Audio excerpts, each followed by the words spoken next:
கர்த்தருக்கு சோத்திரம்.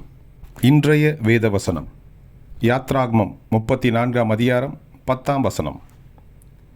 அதற்கு அவர், இதோ நான் ஒரு உடன்படிக்கை பண்ணுகிறேன். பூமி எங்கும் எந்த ஜாதிகளிடத்திலும் செய்யப்படாத அதிசயங்களை உன் ஜனங்கள் எல்லோருக்கும் முன்பாகவும் செய்வேன்.